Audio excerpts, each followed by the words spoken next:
Now, I'm not one to gossip, but I will bring you the tea. Welcome to Chronicle Speaks. Please, I don't have any time for any gossip now. Eh? Yes. Look at you.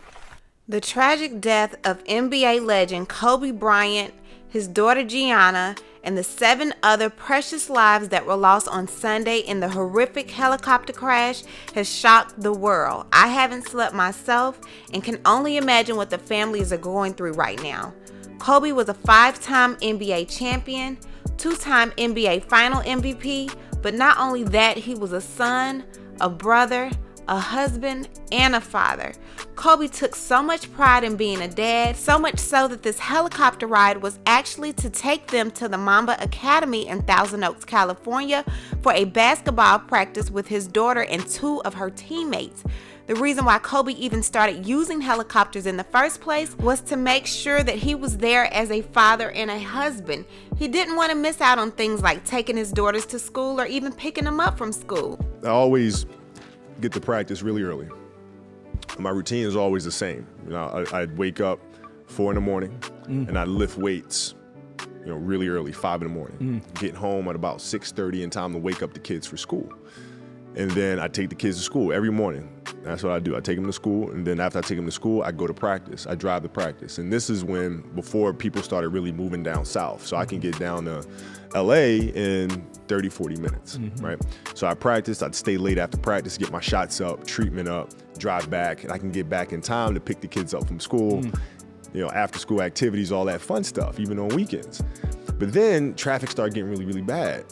Right? And I was sitting in traffic and I wound up missing like a school play because I was sitting in traffic, and this thing just kept mounting. I had to figure out a way where I could still train and focus on the craft, but still not compromise family time.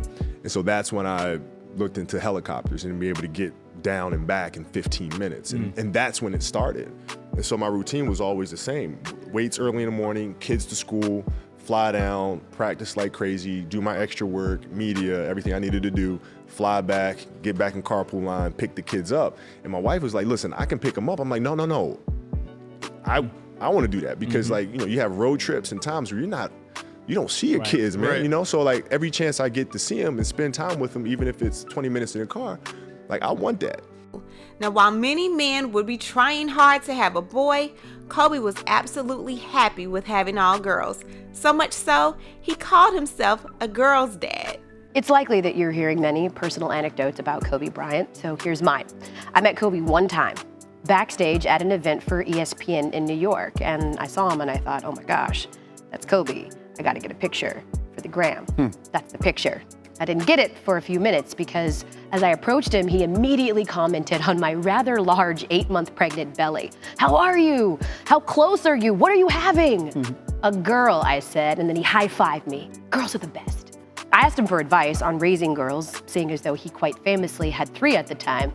And he said, just be grateful that you've been given that gift because girls are amazing. His 3rd daughter, Bianca, was about 1.5 years old at the time, so I asked if he wanted more children.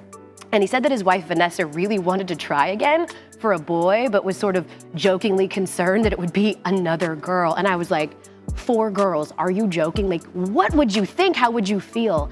And without hesitation, he said, I would have 5 more girls if I could. I'm a girl dad. When it came to sports, he said that his oldest daughter was an accomplished volleyball player and that the youngest was a toddler, so TBD. But that middle one, he said, that middle one was a monster. She's a beast. She's better than I was at her age. She's got it. That middle one, of course, was Gigi. When I reflect on this tragedy and that half an hour that I spent with Kobe Bryant 2 years ago, I suppose that the only small source of comfort for me is knowing that he died doing what he loved the most, being a dad, being a girl dad. Well, this girl's dad left the world doing what he absolutely loved the most, and that's being a dad, a good dad at that. On Sunday morning, Kobe, Gianna, John Altobelli, his wife Carrie, and his daughter Alyssa, Sarah and Peyton Chester, Christina Mauser, and the only pilot that Kobe trusted, Era Zabayan, all boarded Kobe's helicopter and left John Wayne Airport. They then made a U-turn towards Calabasas, and they had trouble because the fog was so thick. It was compared to jumping into a pool full of milk and then trying to open your eyes. The weather Sunday morning bad enough that police departments did not fly their own helicopters, but Bryant's took off in heavy fog. How thick was that fog? It was thick.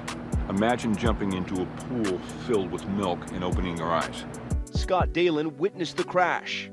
You can hear the helicopter and you can't see anything. I can't see anything. I'm hearing the helicopter, all of a sudden the helicopter's immediately above me. I can hear it, but I can't see it. Kobe's pilot then made a steep descent and the copter then crashed into a hillside. Everyone on board had been declared dead. Now, while this news rocked the world, there were several reporters that took this time to take digs at Kobe, some directly and some indirectly. One attempt that was allegedly indirectly was that of Alison Morris of MSNBC, who used a racial slur when speaking of the late Kobe Bryant. Take a listen at this. Couldn't deny how much he brought to the team, no matter which team, which Lakers team he played on. Yeah, it seems like he was just the kind of athlete, the kind of star that was perfectly cast on the Los Angeles Lakers. Kavita, if I could ask you to stay with us, we're going to go to Bill Roden. He's on the Los Angeles Lakers. Well, of course, Twitter pulled her by her overly processed baby hairs, and of course, she came back in retaliation and said this. Earlier today, while reporting on the tragic news of Kobe Bryant's passing, I unfortunately stuttered on air, combining the names of the Knicks and the Lakers to say Nakers. Please know that I did not and would never use a racist term. I apologize for the confusion this caused. Now we're going to replay it again. I did not hear a nay, I heard a ne. Now she may be able to say that she put a K in there. I don't know, but I definitely did not hear that A. I heard the I. On the Los Angeles Lakers. I honestly feel like Alison uses this word quite often. She just used it in the wrong place at the wrong time. Now, Alison, had you kept it real and just told us something like this? I use nigga. I've used it. I admit it. I put the H on it to emphasize it's nigga. You know, nigga this, nigga please, nigga, you know, can you lend a nigga a pencil? But to say that you were thinking about the Knicks and the Lakers and the Knicks had absolutely nothing to do with this conversation, I think you were taking it a bit far, sis. Now, over 100,000 people have signed a petition on change.com to have Miss Alison Morris fired on MSNBC for using the racial slur. Now, another reporter who's currently under fire is Felicia Samez of the Washington Post for tweets she posted following Kobe's tragic death. She posted a link to a Daily Beast story titled Kobe Bryant's Disturbing Rape Case, the DNA Evidence, the Accuser's Story, and the Half Confession. She is now placed on administrative leave from the Washington Post, although her colleagues are fighting for her to come back. I think this was very irresponsible in her reporting to post something like this after Kobe and his daughter, along with 7 others, have died so tragically. There's a time and place for everything, and this was not the proper time to be posting something like that, and she knew it. Beyond what the media is trying to say, I know there's a lot more people that have love for Kobe Bryant than don't have love for Kobe Bryant. I'm honestly just praying right now for his wife and his children. I have a daughter that's the same age as Gianna, and I promise you I would not know how to act if she did not come home. So I can only imagine what it feels like to lose your husband and to lose your daughter. And for his children to lose their father and a sister, I can only imagine. And to the other victims as well, I know there is just heartache everywhere, and my prayers go out to everyone. What I need you guys to do is leave a comment. Tell me what you think about everything going on with this Kobe Bryant story. I don't know, for me, it just took so much out of me to even be able to talk about Kobe. This has really done a number on me, y'all. I'm just telling you, it's done a number on me. But leave a comment, y'all. You know how we do as always. We'll talk about it down below. Talk to you guys later. Bye.